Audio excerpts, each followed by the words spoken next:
ولا تسبوا الذين يدعون من دون الله فيسبوا الله عدوا بغير علم. اس کا مطلب یہ ہوا ولا تسبوا الذين، تم ان لوگوں کو گالی نہ دو، ولا تسبوا الذين يدعون من دون الله، جو اللہ کے علاوہ دوسروں کی پوجا کرتا ہے، اللہ کے علاوہ دوسروں کو پکارتے ہیں، اللہ کے علاوہ جو دوسروں کو پکارتے ہیں ان کو گالی نہ دو. یعنی مسلم کے علاوہ جتنے دھرم ہیں، جتنے دھرم کے ماننے والے ہیں، ان لوگوں کو گالی نہ دو. اسلام ہمیں یہ تعلیم دیتا ہے، اسلام ہمیں یہ تعلیم دیتا ہے. اس سے بڑھ کر اور کیا فضیلت ہو سکتی ہے ایک دھرم کے لیے کہ وہ دھرم اپنے انصاریوں کو، اپنے ماننے والوں کو دوسروں کو تکلیف دینے سے، دوسروں کو گالی دینے سے روکے. وَلَا تَسُبُّوا الَّذِينَ يَدْعُونَ مِن دُونِ اللَّهِ فَيَسُبُّوا اللَّهَ عَدْوًا بِغَيْرِ عِلْمٍ. اللہ تعالیٰ نے ہمیں گالی دینے سے منع کیا. کیوں؟ فَيَسُبُّوا اللَّهَ عَدْوًا بِغَيْرِ عِلْمٍ. اگر مسلمان کسی اور کو گالی دیں گے تو وہ لوگ بھی بغیر جانے، اللہ کی حقیقت کو بغیر جانے، اللہ تعالیٰ کے قدرت اور اس کی عظمت کو بغیر جانے وہ لوگ اللہ کو بھی گالی دیں گے. تو اسلام سب سے پہلے ہمیں یہ تعلیم دیتا ہے کہ ہم دوسرے مذہب کو، چاہے وہ کیسا بھی مذہب ہو، ہمیں اس کو گالی نہیں دینا ہے، اس کو برا بھلا نہیں کرنا ہے.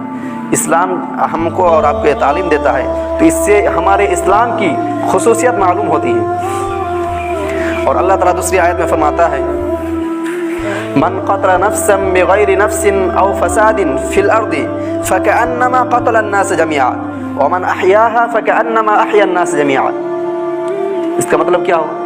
من قتل نفسا بغیر نفس، جو شخص کسی کو قتل کر ڈالے، کسی کو مار ڈالے، بغیر نفس، بغیر کسی جرم کے، بغیر کسی غلطی کے کوئی آدمی کسی کو مار دیتا ہے، اور ومن فساد فی الارض، اور جو زمین پر فساد مچاتا ہے، فکأنما قتل الناس جميعا، ایک آدمی کو مارنا، زمین پر ناحق فساد پھیلانا، یہ کیسا ہے؟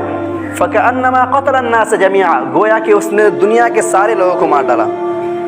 اگر فکأنما قتل الناس جميعا، ایک آدمی کو مارنا، زمین پر ناحق فساد پھیلانا، یہ کیسا ہے؟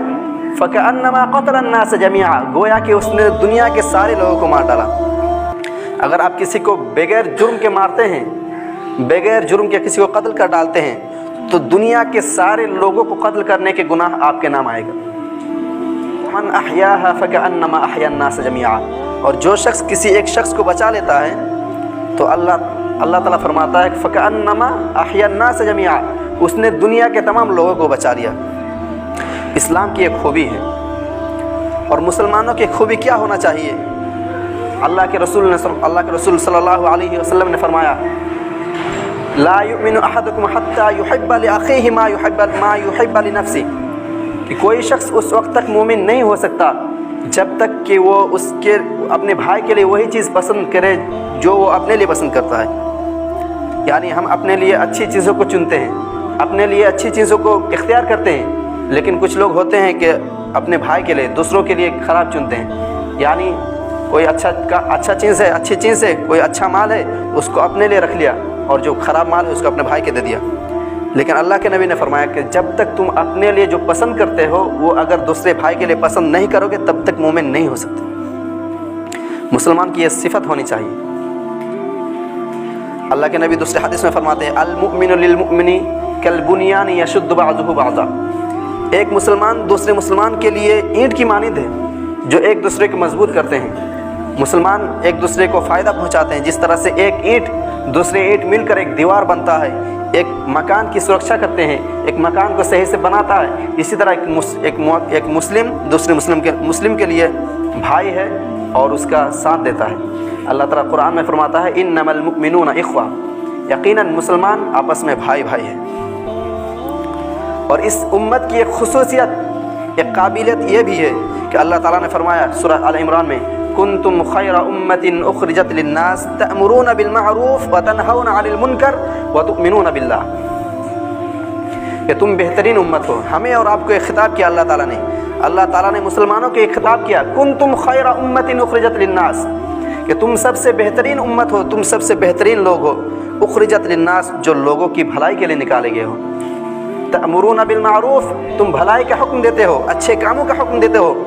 وتنہون عن المنکر، اور برائی سے روکتے ہو. ہم اور آپ اگر کسی کو اچھی بات سکھائیں گے، بھلائی کی طرف بلائیں گے، برائی سے روکیں گے، تب ہم خیر امت، بہترین امت ہو سکتے ہیں۔ وَتُؤْمِنُونَ بِاللَّهِ، اور تم اللہ پر ایمان رکھتے ہو۔ ہم اگر ان تمام چیزوں کو کریں گے تب ہم ایک سچے پکے مومن ہو سکتے ہیں۔ لیکن کیا حقیقی معنی میں ہم سچے اور پکے مومن ہیں؟ مسلمانوں کے اندر کیا صفات ہونی چاہیے؟ کیا وہ صفات ہمارے اندر موجود ہے؟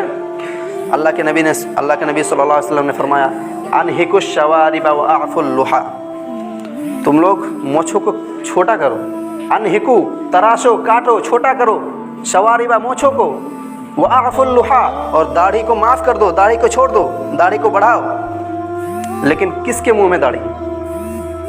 ہم اور آپ خود کو مسلمان کہتے ہیں، نبی کی امت کہتے ہیں، لیکن اکثر بڑے بڑے جوان بیٹھے ہیں لیکن کسی کے منہ میں داڑھی نہیں۔ ہم اور آپ اللہ اور اس کے رسول کی باتوں کو ٹال رہے ہیں۔ اللہ کے رسول نے ہمیں جو تعلیم دیا ہے اس تعلیم سے ہم دور بھاگ رہے ہیں۔ آپ کے اندر مسلمان ہونے کی کیا صفت ہے؟ ایک ہندو وہ بھی داڑھی نہیں رکھتا ہے اور آپ بھی داڑھی نہیں رکھتے ہیں، کیا فرق ہے آپ دونوں میں؟ مسلمان کی یہ صفت ہونی چاہیے کہ اللہ کے نبی جو ان سے بول دے یا حدیث میں جو بھی آئے، قرآن میں جو بھی آئے، آپ نے بارہا سنا ہوگا، علماء سے سنا ہوگا کہ داڑھی رکھنا سنت ہے، نبی کی سنت ہے، تو ہم داڑھی کیوں نہیں رکھتے؟ ہم اور آپ نماز پڑھنے آتے ہیں، نماز پڑھنے آتے تو ہم کو آنا پڑتا ہے، یہاں بیٹھ کے نماز پڑھنی پڑتی ہے، تب جا کے ہم کو نیکی ملتی ہے۔ لیکن داڑھی میں آپ کی رکاوٹ نہیں ہے۔ آپ داڑھی رکھیں گے تو جب تک آپ کے پاس داڑھی رہے گی، یہ اللہ کے نبی کی سنت ہے، جب تک آپ کے پاس داڑھی رہے گی آپ کو فری میں نیکی ملتی رہے گی۔ تو آپ داڑھی کیوں نہیں رکھتے ہیں؟ داڑھی یہ مردوں کی پہچان ہے، داڑھی کٹا کر آپ اپنے آپ کو عورت بنا رہے ہیں۔ ہمارے اور آپ کی خوبی کو صرف قرآن اور حدیث میں نہیں بلکہ دوسری مذہب کی کتابوں میں بھی بتایا گیا ہے۔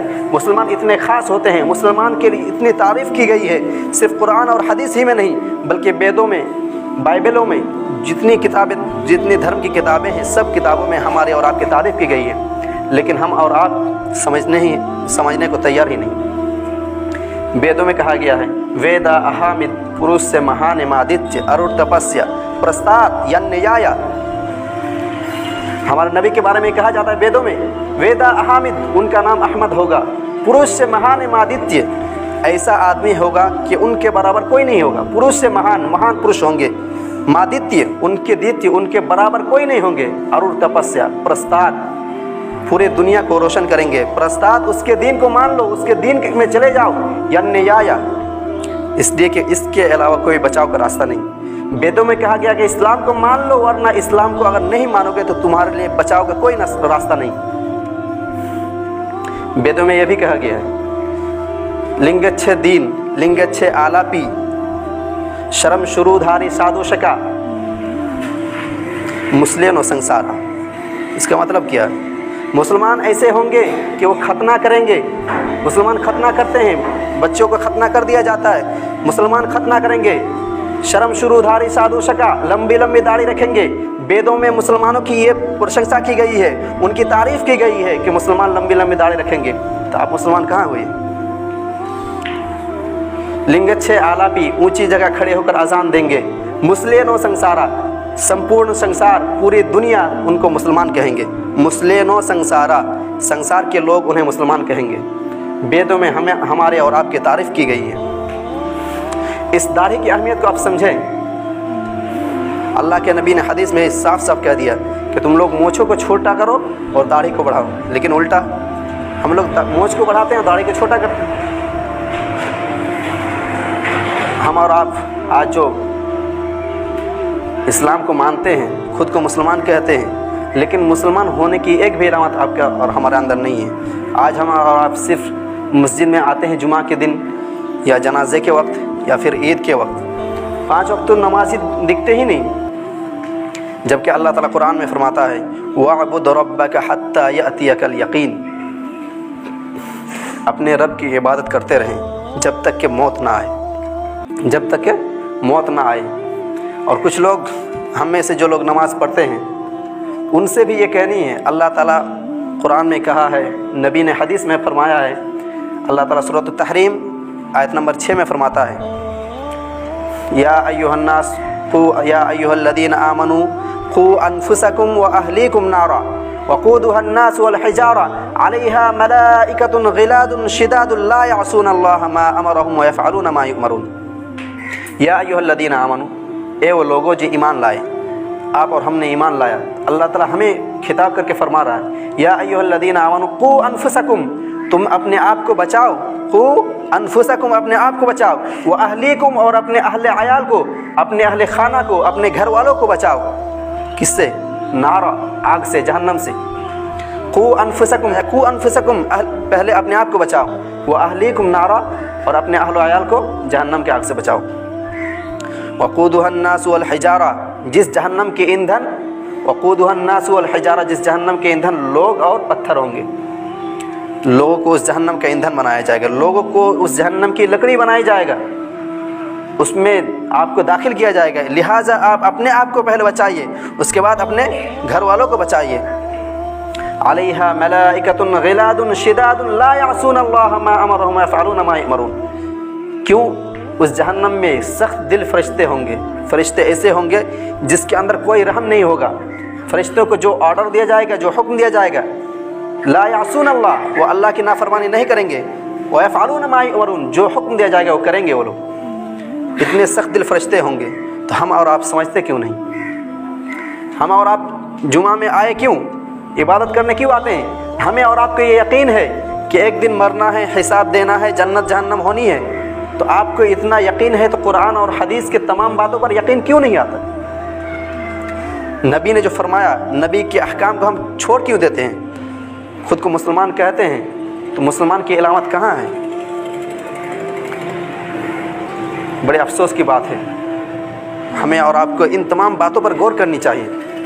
اس کے بعد اللہ تعالیٰ حدیث میں، اللہ کے نبی صلی اللہ علیہ وسلم حدیث میں فرماتے ہیں مروا اولادکم بالصلاۃ وهم ابناء 7 سنین واضربوهم علیہا وهم ابناء 10 سنین وفرقوا بینہم فی المضاجع۔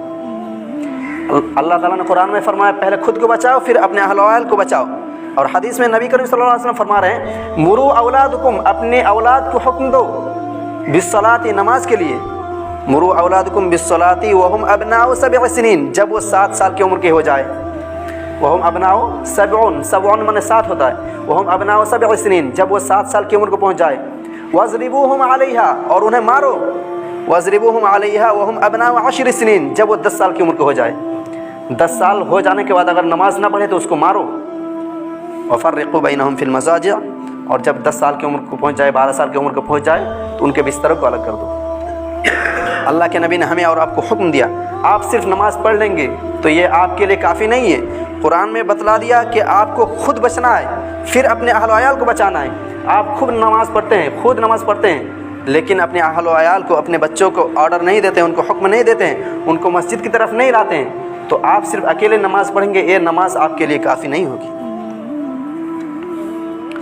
ہمیں اور آپ کو سوچنا چاہیے کہ اللہ تعالیٰ نے ہمیں جو بنایا، ہم اور آپ خود کو جو مسلمان کہتے ہیں، اسلام کا دم بھرتے ہیں، خود کو مسلمان کہتے ہیں، یقین ہوتا ہے کہ ایک دن مرنا ہے اور مر کے اٹھیں گے اور پھر جواب دینا پڑے گا، اس چیز پر یقین ہو تو قرآن اور حدیث پر یقین کیوں نہیں ہوتا؟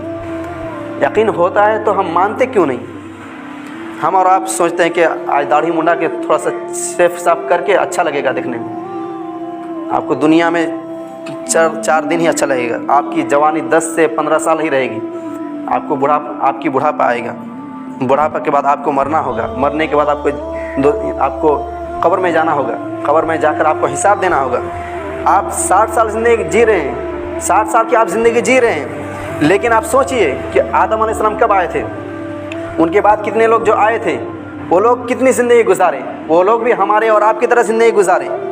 آدم کے بعد جتنے ہمارے باپ دادا، ہمارے چچا جو پہلے گزر چکے، وہ لوگ بھی آپ کے اور ہمارے طرح زندگی گزار چکے، لیکن وہ لوگ جو قبر میں ہیں، قبر میں کب سے ہیں؟ زندگی تو انہوں نے صرف 60 65 70 100 200 1000 سال تک زندگی جی لی ان لوگ، ان میں سے آدم علیہ السلام نے 1000 سال کی زندگی گزاری، نوح علیہ السلام نے 950 سال کی زندگی گزاری، بقیہ لوگوں نے اس سے کم۔ تو اتنی زندگی گزارنے کے بعد دنیا کب سے چل رہی ہے اور کب تک چلے گی؟ اتنے وقفے تک اس کو اس دنیا سے دور رہنا ہے، اس میں اس کو حساب دینا ہے، اس میں اس کو اپنے کیے کرائے کا، اپنے نیک اعمال کا اور برے اعمال کا مزہ چکھنا ہے۔ تو ہم اور آپ اس دنیاوی زندگی میں جو 60 سال ہے، 65 سال ہے، 50 سال ہے، تو اس زندگی کی فائدہ کے لیے، اس زندگی کی سکون کے لیے ہم پوری آخرت کو کیوں برباد کر رہے ہیں؟ ہمیں اور آپ کو سوچنا چاہیے۔ ایک تھوڑی سی زندگی ہے، یہ زندگی کیسا ہے آپ خود جانتے ہیں۔ سمندر میں آپ انگلی ڈبائیے، سمندر میں انگلی ڈبانے کے بعد انگلی میں جو پانی رہتی ہے، جو پانی رہتا ہے وہی پانی دنیا ہے، اور پورا سمندر آخرت ہے۔ ہمیں اور آپ کو اس دنیا کے بارے میں کیوں اتنا للچائے ہیں؟ دنیا کی رنگینیوں میں، دنیا کی خوبصورتی میں ہم کیوں مشغول ہو گئے؟ ہم اللہ اور اس کے رسول کے کیوں بھول گئے؟ مسلمان کی یہ صفت نہیں ہونی چاہیے۔ مسلمان اللہ اور اس کے رسول کی باتوں کو مانے گا۔ ہم اور آپ جو خطبہ سنتے ہیں، خطبہ میں جو آیت پڑھی جاتی ہے اس کی بھی ہم مطلب نہیں جانتے ہیں۔ یا ایھا الذین آمنوا اتقوا اللہ حق تقاتہ ولا تموتن الا وانتم مسلمون۔ یا ایھا الذین آمنوا، اے ایمان والو، یا ایھا الذین آمنوا اتقوا اللہ حق تقاتہ، تم لوگ اللہ سے ویسے ہی ڈرو جیسا ڈرنے کا حق ہے۔ اللہ تعالیٰ سے آپ کہاں ڈرتے ہیں؟ اللہ تعالیٰ کے کوئی بات کو ہم نہیں مانتے، ہر جگہ ناشکری، ہر جگہ کفری کرتے ہیں۔ حق تقاتہ ولا تموتن الا وانتم مسلمون، اور تم ہرگز نہ مرو بغیر مسلم ہوئے۔ آیت کو سنتے، بارہا سنتے ہیں، لیکن کبھی اس کے معنی دیکھنے کی کوشش نہیں کی، قرآن کو کبھی کھول کر نہیں دیکھا۔ قرآن ہمیں اور آپ کو کیا تعلیم دیتا ہے یہ ہم نے کبھی جانا ہی نہیں۔ واتقوا اللہ قولوا قولا سدیدا، اے مومنو تم سچی بات کہو، اللہ تعالیٰ سے ڈرو اور سیدھی بات کہو۔ وقولوا قولا سدیدا، سیدھی بات کہو۔ وقولوا قولا سدیدا یصلح لکم اعمالکم، اللہ تعالیٰ تمہارے اعمال کو درست کر دے گا۔ یصلح لکم اعمالکم ویغفر لکم ذنوبکم، تمہارے گناہوں کو بخش دے گا، تم نے جتنے گناہ کیے ان گناہوں کو اللہ تعالیٰ معاف کر دے گا۔ ومن یطع اللہ ورسولہ فقد فاز فوزا عظیما، جو اللہ اور اس کے رسول کی اطاعت کرے گا، اللہ اور اس کے رسول کی باتوں کو مانے گا، فقد فاز فوزا عظیما، سب سے بڑی کامیابی اسی کو ملے گی۔ دنیا میں آج ہم سوچتے ہیں کہ ڈاکٹری پاس کر لیا، انجینئرنگ پاس کر لیا تو ہم کامیاب ہو گئے۔ دنیاوی کامیابی ہے آپ کے لیے کچھ بھی نہیں۔ دنیا میں چلنے کے لیے جتنی علم، جتنا دولت ضرورت ہے اس کو کیجئے، اس کو منع کرنے سے اسلام آپ کو روکتا نہیں۔ آپ اپنے لیے سوچتے ہیں، اپنے بیٹوں کے لیے سوچتے ہیں کہ میرا بیٹا میرے بعد کیا کھائے گا، میرا بیٹا دنیا میں کیسے رہے گا، لیکن آپ اس دنیا داری کے چکر میں اپنے آخرت کو بھول جاتے ہیں۔ یہ مت بھولیے کہ ہم اور آپ اس دنیا میں آئے ہیں 60 سال کی زندگی لے کر صرف اور صرف اپنے آپ کو تیار کرنے کے لیے، اپنے نامہ اعمال میں اچھی چیزوں کو جمع کرنے کے لیے، لیکن ہمارے اور آپ کے نامہ اعمال بالکل خالی ہیں۔ جمعہ کی نماز پڑھ کے آپ کے نامہ اعمال میں کیا لکھا رہے گا؟ آپ کے نامہ اعمال میں کیا لکھا رہے گا کہ فلاں شخص جمعہ کی صرف نماز پڑھتا تھا؟ لیکن مسلمانوں کی یہ صفت نہیں ہونی چاہیے۔ اسلام کی خصوصیت ہم بھلی بھانتی جانتے ہیں۔ اسلام کی خصوصیت کیا ہے؟ اللہ تعالیٰ نے قرآن میں فرما دیا ہے، میں نے ابھی آپ کو بتایا کہ اسلام کی خصوصیت کیا ہے، ایک مسلمان کی خصوصیت کیا ہونی چاہیے۔ آج ہم اور آپ جمعہ کی نماز پڑھنے آتے ہیں، ہم کو یہ بھی پتہ نہیں کہ جمعہ کی نماز کی کیا ادب ہے، عام چال چلن میں ہمارے اور آپ کے کیا ادب ہونے چاہیے، نماز کس طرح سے پڑھنی چاہیے، ان تمام چیزوں کو ہمیں اور آپ کو معلوم ہی نہیں۔ جمعہ کے دن جب آدمی آئے گا تو صبح اٹھے گا، فجر کی نماز پڑھے گا، لیکن آج جمعہ کے دن پھر بھی ایک قطار لوگ، ابھی جمعہ میں 3 قطار ہو جاتے ہیں لیکن فجر کی نماز میں کوئی لوگ نہیں۔ جمعہ کے دن صبح سب کو غسل کرنا ہے، غسل کر کے صحیح سے آنا، مسواک کرنا، مسواک کر کے مسجد میں جلدی آنا، جو پہلے آئے گا اس کو زیادہ نہیں ملے گی۔ پہلے آ کر ادھر تو ہم لوگ گھومتے رہتے ہیں مسجد میں، ادھر ادھر ٹہل رہے ہیں، لیکن پہلے آ کے آپ کو سنت پڑھنی ہے۔ اللہ کے نبی صلی اللہ علیہ وسلم فرماتے ہیں لا یجلس احدکم حتی یصلی رکعتین، کہ 2 رکعت پڑھے بغیر کوئی نہ بیٹھے۔ ہم لوگ تو مسجد میں آتے ہیں اور بات چیت کرتے رہتے ہیں، لیکن جمعہ کے یہ ادب نہیں ہے۔ پہلے ہم سب سے پہلے کوشش یہ ہو کہ سب سے پہلے آئیں، سب سے پہلے آ کر ہم اور آپ ایک دائیں طرف سے صف میں بیٹھ جائیں، یا پھر وہاں پہلے سنت پڑھیے، سنت پڑھنے کے بعد بیٹھیے، اور کھیل تماشا مت کیجیے مسجد میں بالکل۔ اللہ کے نبی صلی اللہ علیہ وسلم نے فرمایا کہ جو مسجد میں آ کر کھیل تماشا کرتا ہے، انگلی سے جو کھیلتے ہیں نا، پہلے کے زمانے میں مٹی کی مسجد ہوتی تھی، ریت کی مسجد ہوتی تھی، جو اس طرح سے کھیلے ریتوں کے ساتھ تو یہ فقط لگا، اللہ کے نبی نے حدیث میں فرمایا فقط لگا، اس نے بیکار بات کی، بیکار کام کیا۔ تو مسجد کی ایک ادب ہوتی ہے، مسجد کا ایک ادب ہے مسجد میں آ کر کس طرح سے رہنا ہے. ہم اور آپ مسلمان ہیں, ہر مسلمان کا ایک ادب, الگ ادب ہونا چاہیے. پہلے کے زمانے میں اللہ کے رسول اور اس کے صحابہ نے تلوار کے ذریعے اسلام کو نہیں پھیلایا, بلکہ اللہ اور اس کے رسول, اللہ کے نبی اور اس کے رسول نے اپنے اچھے اخلاق سے, اپنے ادب سے, اپنے علم و ادب سے, اپنے ہنر سے اسلام کو پھیلایا. آج تک کوئی اتہاس گواہی نہیں دے سکتا کہ اسلام تلوار کے زور سے پھیلا, بلکہ اسلام اخلاق و ادب اور حلم و بردباری سے پھیلا ہے. ہمیں اور آپ کو ان چیزوں کو اپنانا چاہیے. ہم اور آپ جہاں بھی رہیں, جیسے بھی رہیں, ہر وقت اللہ تعالیٰ کو یاد کرتے رہیں, کس طرح سے چلنا ہے. جیسے ہم اور آپ عام چال چلن میں کہ نبی نے فرمایا التثاؤب من الشیطان فاذا تثاءب احدکم فلیردہ ما استطاع, کہ تصاؤب یہ شیطان کی جانب سے, تصاؤب یعنی حایت اللہ آ کر اس طرح سے کرتے ہیں تو شیطان کی طرف سے ہے. شیطان اس طرح سے آدمی کے منہ کو کھولتا ہے اور اس کے اندر گھس جاتا ہے, اور شیطان آدمی کے اندر گھس کر اس کے اندر وسوسہ پیدا کرتا ہے, اسی لیے اللہ کے نبی نے فرمایا التثاؤب من الشیطان فاذا تثاءب احدکم فلیردہ ما استطاع, کہ تم میں سے جب کسی کو یہ ہائے آئے, تصاؤب آئے, تو فلیردہ ما استطاع, تو جتنی کوشش ہو اس کو روکے, ہاں کرنے سے رک جائیے, اس کو اپنے اندر کنٹرول کیجیے, اور کنٹرول نہ کر سکے تو اس کو ہاتھ رکھیے تاکہ شیطان آپ کے اندر داخل نہ ہو پائے. اسی طرح سے ہمیں ہر چیز کو دیکھنی پڑے گی. نبی کریم صلی اللہ علیہ وسلم نے ہمیں کیا احکام, کیا حکم دیا, اللہ کے نبی نے کیا فرمایا, قرآن میں کیا کہا گیا. اب جیسے ہم اور آپ آتے ہیں دوسری رکعت میں نماز پڑھنے لگتے ہیں, دوسری رکعت میں سنت پڑھنے لگتے ہیں, تو یہ صحیح طریقہ نہیں ہے, بلکہ آپ کو سترا اختیار کرنی ہے. پہلے قطار میں آ کے نماز پڑھیے, اور آپ اگر دوسری قطار میں نماز پڑھ رہے ہیں تو آپ کو سامنے کسی آدمی کو رکھ لینا ہے, کسی آدمی کے پیچھے نماز پڑھیے تاکہ آپ کے سامنے سے کوئی نہ گزرے. اللہ کے نبی صلی اللہ علیہ وسلم فرماتے ہیں لو یعلم المار بین یدی المصلی ماذا علیہ من الاسم لکان ان یقف 40 خیر له من ان یمر بین یدی, کہ آدمی جو نماز کے سامنے سے گزرتا ہے اگر اس کو معلوم ہوتا کہ گزرنے سے کتنی گناہ ہے تو وہ 40 تک رکے رہتا. اب ایک صحابی کہتے ہیں, ایک امام کہتے ہیں لو یعلم المار, یعنی گزرنا, تو گزرنا سے وہ رکے رہتا 40 تک. اب 40 تک رکنا اس کا مطلب چاہے 40 دن ہو یا 40 مہینہ یا 40 سال, یہ وہ مجھے معلوم نہیں, یعنی 40 سال رکے رہے گا تب بھی اس کو جانا پسند نہیں ہوگا, اتنا گناہ ہے نمازی کے سامنے سے گزرنے سے.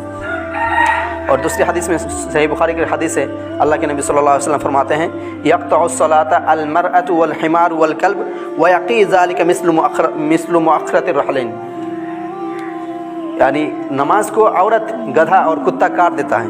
نماز کو عورت, گدھا اور کتا کاٹ دیتا ہے, یعنی آپ نماز پڑھ رہے ہیں, آپ کے سامنے سے عورت گزر جائے, کتا گزر جائے یا گدھا گزر جائے تو آپ کی نماز کو کاٹ دیتا ہے, آپ کی نماز کو برباد کر دیتا ہے. وَيَقِي ذَلِكَ مِثْلُ مُؤَخِّرَةِ الرَّحْلَيْنِ, اور اس چیز کو بچاتا ہے اونٹ کے کجاوے کی سامان جیسا ایک چیز. کوئی ایک چیز آپ سامنے رکھ لیں گے, سترا بنا لیں گے, تو وہ چیز آپ کی نماز کو بچا لے گا. اللہ کے نبی صلی اللہ علیہ وسلم فرماتے ہیں اِذَا وَضَعَ أَحَدُكُمْ بَيْنَ يَدَيْهِ مثل مؤخرة الرحل فلیصلی ولا یبالی من مر وراء ذلک, کہ جب تم میں سے کوئی شخص اپنے سامنے کسی سترا کو رکھ لے پھر اس کے سامنے سے کوئی گزرے تو اس میں کوئی حرج نہیں. تو ہمیں اور آپ کو چاہیے کہ ہم اور آپ نماز میں سترا استعمال کریں, کہ پہلی صف میں نماز پڑھیں, دوسری صف میں اگر نماز پڑھتے ہیں تو کسی آدمی کے پیچھے پڑھیں, یا اگر کسی آدمی کے پیچھے نہ پڑھیں تو کوئی سترا رکھ لے سامنے, اس کے بعد سنت نماز پڑھیے. لیکن ہر وقت, کسی بھی وقت آپ سامنے خالی نہ رکھیے. اللہ تعالیٰ سے دعا ہے کہ اللہ تعالیٰ ہمیں اسلام کو صحیح طریقے سے سمجھنے کی توفیق عطا فرما. ہمیں جب تک زندہ رکھ, اسلام میں زندہ رکھ, ہمیں اللہ اور اس کے رسول کے احکام کے مطابق چلا. وآخر دعوانا الحمدللہ رب العالمین.